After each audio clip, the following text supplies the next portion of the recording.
न्याय के देवता व कर्मों के निर्णायक शनिदेव वक्री अवस्था पर आ रहे हैं।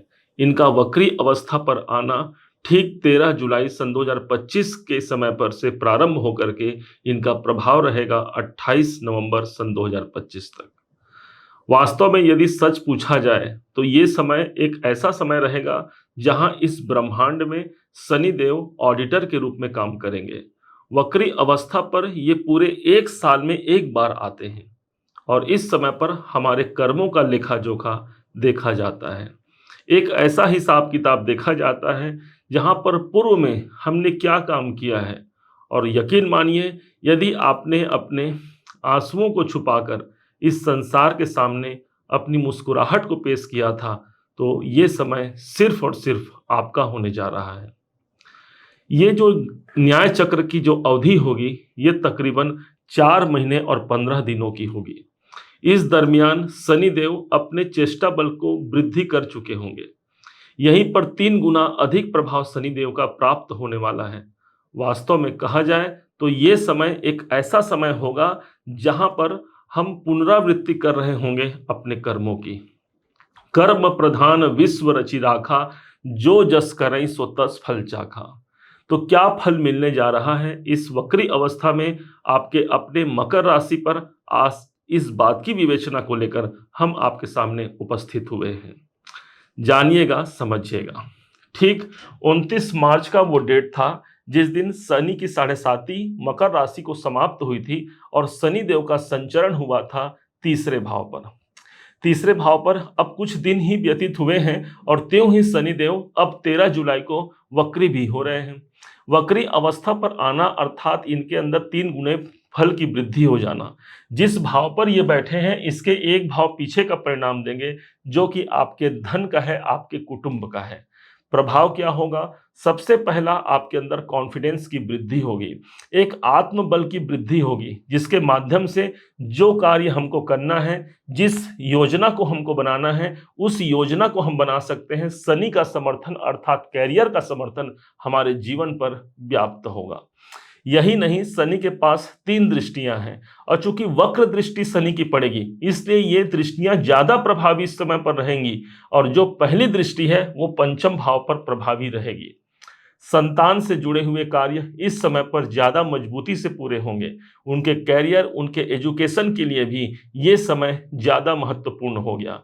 आप यदि स्वयं विद्यार्थी हैं तो पंचम भाव हमारे शिक्षा को ही प्रदर्शित करता है, इसलिए शिक्षा में भी एक अच्छे वातावरण को, एक अच्छे बढ़ोतरी को आप देख सकते हैं।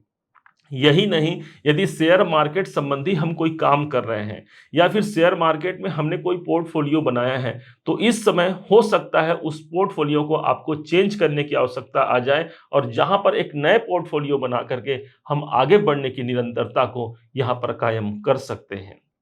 शनि के पास जो दूसरी दृष्टि है और ये पड़ रही है सीधे भाग्य के घर पर। जिस राशि पर इनकी दृष्टि है, देखिए यहाँ 6 नंबर की राशि है और ये राशि है बुध की राशि। बुध और शनि दोनों का आपस में संबंध अच्छा है, दोनों के अंदर मित्रता व्याप्त है, अर्थात भाग्य उन्नति में भी हमको समर्थन देखने को मिलता है। हाँ, यहाँ पर इस बात की ध्यान रखने की आवश्यकता होगी कि यदि पिताजी हैं तो उनके स्वास्थ्य में नरमा गर्मी की संभावना हो सकती है। शनि की दृष्टि नवम भाव पर पड़ रही है, इसलिए इस शनि हमारा कर्म है ना, और कर्म कहाँ चला गया? हमारे धर्म के प्रति। आप अधिक इस समय पर पूजा पाठ में संलग्न हो सकते हैं, कोई धार्मिक संस्कार, धार्मिक कृत्य में आप संलग्न हो सकते हैं। शनि आपको धर्म के कार्य पर सबसे ज्यादा उपयुक्तता से आपको वहां पर युक्त रखेगा। नवम भाव ही वो भाव है जो हमको दूर की यात्रा को प्रदर्शित करता है। कोई ऐसी यात्रा हो सकती है इस समय पर जिसके माध्यम से हम अपने कैरियर को आगे बढ़ा पाए। कोई कार्य अपने पीछे छोड़ दिया है और जिस कार्य पर आपको ये लगा कि भाई वो कार्य तो मैंने कर लिया, अब पता नहीं उस कार्य पर मुझे सफलता मिलेगी कि नहीं, ऐसा सोच करके आपने उसे छोड़ दिया है, तो ये समय कर्मों की पुनरावृत्ति का समय होगा। पुराने कार्य फिर से ओपन हो सकते हैं, आपको पुनः फिर से वहां से बुलाया जा सकता है, या वहां पर आप पुनः फिर से कॉल करके अपने कार्य की प्रतिष्ठा को प्रतिष्ठित करा सकते हैं। यही नहीं, ये एक ऐसा समय है जहां पर पूर्व में कोई कार्य आपने अधूरा छोड़ा भी है और यदि उस पर पूर्णता की प्राप्ति नहीं भी हुई है, तो ये समय आपके अल्प प्रयास से, क्योंकि ग्रह यहां पर 3 गति अधिक प्रभावी हो गए हैं, आपको वो प्राप्त होने की संभावना प्रबल हो जाती है। तीसरी दृष्टि, शनि की जो तीसरी दृष्टि है वो पहुंचती है इनकी 10वीं दृष्टि और सीधे पहुंचेगी 12वें घर पर। शनि स्वयं बैठे हैं तीसरे घर पर और दृष्टि आ रही है 12वें घर पर। जो लोग विदेशों में रहते हैं या विदेश संबंधी काम करते हैं, तो शनि को हम स्वयं कैरियर कहते हैं और फिर मकर राशि के लिए ये स्वयं अपने ही राशि के स्वामी हैं। इसलिए हो सकता है कोई दूर की यात्रा हो और आप विदेशों से जुड़ करके यदि काम कर रहे हैं, तो वहां के कार्य इस समय पर सज सकते हैं, संवर सकते हैं। ये समय हमारे इन्वेस्टमेंट का भी होगा। कहीं पर पैसा लगाना चाहते हैं, शेयर मार्केट हो, प्रॉपर्टी हो या किन्हीं अन्य माध्यमों से हम चाहते हैं कि हमारा निवेश हो, तो ये एक समय होगा जहां आपके जीवन को ये निवेशित करा सकता है धन को। 12वां घर प्रभावी रहेगा।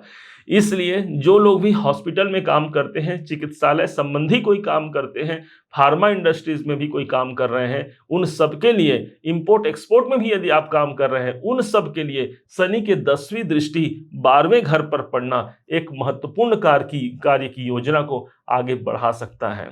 ध्यान रखिएगा, इस शनि के वक्री अवस्था में डरना तो उनको चाहिए जिन्होंने बुरे कर्म किए हैं, क्योंकि शनि इस समय पर जिन्होंने बुरे कर्म किए हैं उनको अत्यधिक बुरा परिणाम देंगे, और जो अपने काम पर लगे हुए हैं, जो ईश्वर की भक्ति पर लगे हुए हैं, सदैव सत्मार्ग पर चलने वाले हैं, उन पर कभी भी शनि का दोष नहीं पड़ेगा और इसी वक्रत्व अवस्था पर भी हम एक बड़े परिणाम को आत्मसात कर पाते हैं।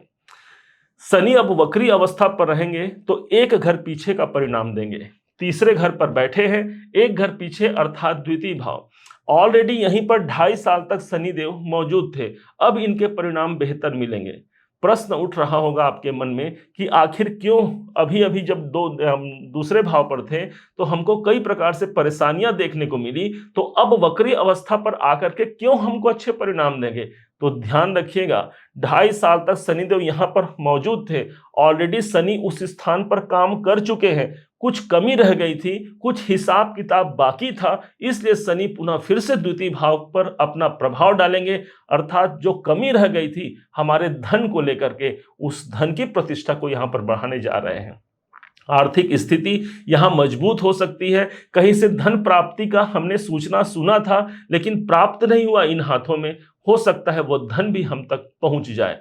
द्वितीय भाव हमारे कौटुंबिक स्थिति को प्रदर्शित करता है। इस समय पर कुटुंब में भी कौटुंबिक स्थिति को भी देखा जाए तो एक मांगलिक कार्य का अवसर बन सकता है। कोई विवाह उत्पन्न होना, किसी संतान का जन्म होना या अन्य मांगलिक कार्य। द्वितीय भाव आपके स्पीच का, आपकी वाणी का, आप यदि संगीत से जुड़े हुए हैं, गायन करते हैं या फिर कोई बोलचाल से संबंधित आपके काम हैं, तो ध्यान रखिएगा शनि उसे फिर से एक्टिवेट करने के लिए ही इस समय पर वक्री अवस्था पर आकर के धन भाव के स्वामी होकर के धन भाव पर ही अपनी योजना बना रहे हैं। इस समय पर बैंकों से संबंधित कोई महत्वपूर्ण कार्य हो सकता है आप इस समय पर ज्यादा बैंकों में आना जाना हो जाए और आर्थिक स्थिति को आगे बढ़ाने के लिए आप उस पर काम कर सकते हैं। वास्तव में कहा जाए तो कोई संचित जमा पूंजी का योग भी बन सकता है। शनि का प्रभाव द्वितीय भाव पर आ रहा है। अब क्या शनि देव के इस प्रभाव को हम बेहतर और अधिक बना सकते हैं? क्या उपाय करना चाहिए? क्योंकि लोग कहते हैं शनि वक्री अवस्था पर आकर के कभी कभी बुरे परिणाम भी देता है। तो बस एक ही इसका उत्तर है, यदि आपने अपने कर्मों को जिया है, कर्म को निष्ठापूर्वक किया है, आप पर आंच नहीं आएगी और यही वक्री अवस्था का शनि 4 महीने 15 दिनों में ही आपके बड़े अंजाम, बड़े लक्ष्य तक आपको जोड़ जाएगा। सावन का महीना शुरुआत हो चुका है। जैसे ही 11 तारीख का डेट आएगा, श्रावण मास का शुभारंभ हो चुका रहेगा और 13 जुलाई को शनिदेव वक्री हो जाएंगे। इसलिए पूरा वक्री काल का 1 महीना श्रावण मास में ही लगेगा और इस हिसाब से भगवान देवाधिदेव महादेव के शिवलिंग पर जलाभिषेक करना मत भूलिएगा। जब जल अर्पण करें तो कुछ काले तिल उसमें डाल दें और उसके बाद आप जल चढ़ाएं भोलेनाथ पर। निश्चय मानिए देवाधिदेव महादेव की कृपा तो मिल ही गई, साथ में शनि संबंधित यदि कोई परेशानियां जीवन में है ही, या मान लीजिए कोई रुकावट जीवन में चल रहा है, तो उन रुकावटों से मुक्ति हमको शनिदेव और महादेव की कृपा से इस समय पर व्याप्त होना है। ध्यान रखिएगा, शनिदेव वो ग्रह हैं जिन्होंने भगवान शिव शंकर से ही गुरु दीक्षा लिया हुआ है, अर्थात शिव शंकर की आराधना करने वाले पर शनि का दोष भी नहीं लगता। उम्मीद है आप सबने इसे समझा, आप सबने इसे जाना है। यदि आपने इसे समझा है, जाना है, मेरे समझाने का प्रयास यदि आपको सार्थक लगा हो, मेरे समझाने का तरीका यदि आपको सार्थक लगा हो, तो हर बार की भांति इस बार भी अपना प्यार भरा लाइक और कमेंट करना कभी मत भूलिएगा। और हाँ, यदि अभी तक आपने चैनल को सब्सक्राइब नहीं किया है, सब्सक्राइब जरूर कीजिएगा। पुनः एक बार फिर आप सभी का दिवस बहुत मंगलमय हो, इन्हीं शुभकामनाओं के साथ। जय श्री राम।